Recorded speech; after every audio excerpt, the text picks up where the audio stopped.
लहानशी अतिशय छोटीशी पण अत्यंत महत्वाची मागणी करतात.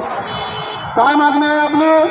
की आमचं जे बुद्ध विहार आहे या देशातल्या बौद्धांचं नव्हे तमाम जगातल्या बौद्धांचं हे बुद्ध विहार या देशातल्या बौद्धांच्या ताब्यात दिलं पाहिजे. काय मागणी आहे आमची? काय सोनं चांदी हिरा मोती काय मागत आहोत? नाही. दुसऱ्याची वस्तू मागत आहोत? नाही. आम्ही आमच्या मालकीची जी आहे, जे भगवान बुद्धाचं स्थान त्या ठिकाणी ज्ञानप्राप्ती झालेलं ठिकाण आहे, ज्या ठिकाणी सम्राट अशोकाने ते विहार बनवलं, त्याची आम्ही आमच्या ताब्यामध्ये द्या अशी मागणी करत आहोत.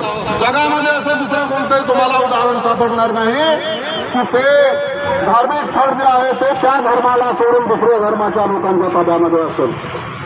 आम्ही हे असं म्हणत नाही की तुम्ही ते आता कोणतरी म्हटलं की बाबरी मस्जिद होती त्या ठिकाणी राम मंदिर बनवलं, आम्ही विरोध केला का? त्या बाबरी मस्जिदच्या ठिकाणी खरंच राम मंदिर होतं की नव्हतं हा संशोधनाचा भाग आहे. त्याच्या भानगडीमध्ये आम्ही पडलो का? आम्ही काय विचारलं का? नाही. तुम्ही त्या ठिकाणी बाबरी मस्जिद फोडून दिवसा ढवळ्या 6 डिसेंबर सारख्या दिवशी बाबासाहेब आंबेडकरांच्या महापरिनिर्वाणाने ते मंदिर तुम्ही बाबरी मस्जिद तुम्ही काय केलं? जबरदस्तीनं त्याला सोडून टाकलं आणि त्या ठिकाणी आता तुम्ही राम मंदिर बनवलं. मंदिर वही बनाएंगे असा नारा दिला. तुम जर असा नारा देऊ शकता तुम्ही मंदिर वही बनाएंगे, तर आम्ही या देशातले आणि जगातले सारे बौद्ध ही मागणी का करू नये कि हमारा जो विहार है हमको वही चाहिए, वो विहार हमारे बौद्धों को चाहिए. ही मागणी आमची गैर आहे का? नाही. ही आमची मागणी आहे आणि या मागणीला घेऊन आमचे सारे बौद्ध भिक्षू जे आहेत, वयस्कर भिक्षू आहेत, ते त्या ठिकाणी उपोषणाला बसलेले आहेत. आता कालची बातमी आहे की त्याच्यातले 10-12 आमच्या भिक्षूंना यांनी जबरदस्तीनं उचलून घेऊन गेलेले आहेत तिथलं प्रशासन आणि तिथले पोलीस वाले, आणि अशा पद्धतीनं हा अत्याचार आणि हा अन्याय या ठिकाणी मित्रांनो सुरू आहे.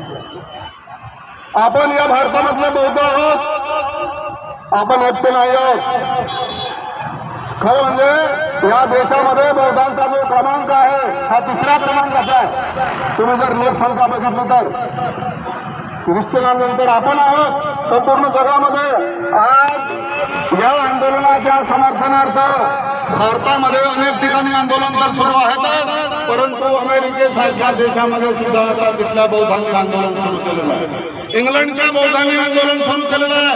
आणि तुम्हाला सांगतो, बिहार सरकार जर होशमध्ये आलं नाही आणि भारतातलं केंद्र सरकार जर आणि याच्याकडे लक्ष दिलं नाही तर हे आंदोलन येणाऱ्या काळामध्ये जगामध्ये जिथे जिथे बौद्ध आहेत, जिथे जिथे बौद्ध मंडळी राहतात त्या सर्व देशामध्ये हे आंदोलन पोहोचणार आहे मित्रांनो.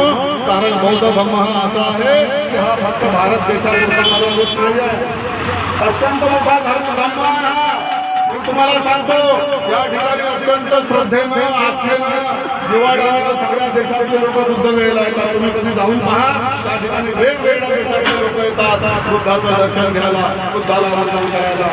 आणि हे इतकं पवित्र स्थळ आहे की त्या ठिकाणी जे बोधिवृक्ष आहे, ज्या बोधिवृक्षाच्या खाली भगवान बुद्धाला ज्ञानप्राप्ती झाली, त्या बोधिवृक्षाचं एखादं जर झाड पान पडलं त्या ठिकाणी हवेने पिकलेलं पान, तर ते पान मला मिळालं पाहिजे म्हणून त्या ठिकाणी लोक पाहत असतात, वाट पाहत असतात. आणि ते मिळालेलं पान आपल्या खिशामध्ये ठेवून, पिशवीमध्ये ठेवून आपल्या देशामध्ये घेऊन जातात, त्याला फोटोमध्ये फ्रेम करतात आणि त्याची पूजा करतात. इतकं पवित्र आहे. बिहार सरकारला मी भारत सरकारला सांगून, आणि म्हणून हे आंदोलन या ठिकाणी सुरू आहे ते एकट्या भारतातल्या बौद्धांचं किंवा बिहार मधल्या बौद्ध भिक्षूंचं नाही आहे, साऱ्या जगातल्या बौद्धांचं या आंदोलनाकडे लक्ष आहे.